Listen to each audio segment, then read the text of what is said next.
سیاسەتیان زۆر ڕوونە، سیاسەتی ڕەگەزپەرستیانێ زدی کورد دەیانەوێ لە سووریە ڕۆژاوا لێ بدەن، لەملا لە باشوور لێ بدەن، لە ناو تورکیا لە کوردی تورکیا لێ بدەن، نایشارنەوە. یانی ئەردوغان دائیمەوە هاڵێ دەڵێ ئێمە لێ دەین لە هەموو ئەوانەی تەرۆریستن، مەبەستیشی لە تەرۆریست کووردە، چونکە بڵێن پەکەکە خراپە فەرزکەین.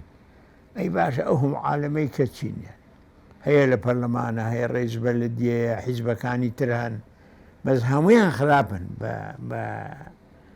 بە پێی قسەی حکوومەتی ئەردوغان.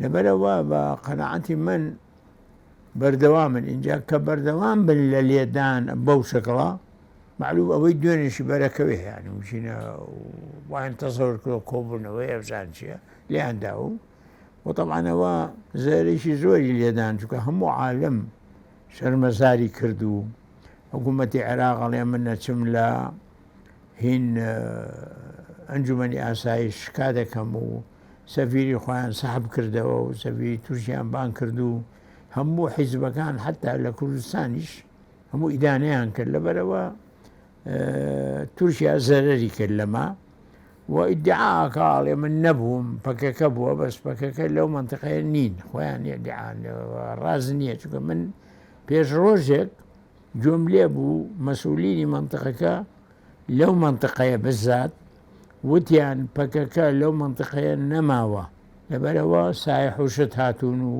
132 پاس سایح چۆ بۆ منتیقەیە. لەبەرەوە شتەکە زۆر ئاشکرایە و تورکیا تاوانباری شەڕن، ینی حکوومەتی تورکیا ئەردوغان خۆی و پێویستە حەدێکی بۆ دابنێن، بەڵام ئەمریکا دژی نییە، رووسیا دژی نییە، ئێرانە ئێمڕۆ زدی هێرشەکە قسەی کرد، بەڵام دژیان دژی نین بەڕاستی، زیاتر دژی کوردن، یعنی بەڵام دوێنێ ئەوی لێدرا هەموو عەرەب بوون، یعنی کوردی بەرنەکەوە هەموو عەرەب و سایح بوون، تەمان دەنگۆیەکی زیاتری پیا کرد بۆ هێرش بۆ شەرمەزارکردنی تورکیا. ئەم هەڵویستانە ڕای ئەگرێت مودەتێک کەم، بەڵام بۆ ڕاگررتنی پێویستە حکوومەتی عێراق بە ڕسمی بچێ لە ئەنجومەنی ئاسایی شکات بکە.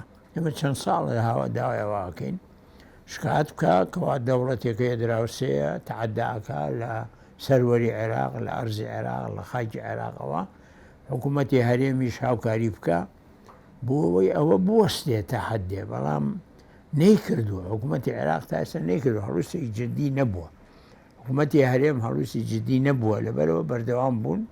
لەمەوە دووە ئەگەر هەڵویستی جددیان هەبێ تاسیرەکالەوە ممکنە هێرشەکانی تورکیا کەمتر بێتەوە. دوێنێ من گوێم لێ بۆ هەندێک وایان وت، بەس بە هیچ شێوەیە ئەوە ڕاز نییە، ئەوە بۆ ئەوەی وای نیشاندن کە پەکەیە، بەڵام پەکەکە نییە، پەکە ئەساون و ئەتۆپانەی نییە کەوا بیتەقێنێ، لەو منتیقەیەش نییە.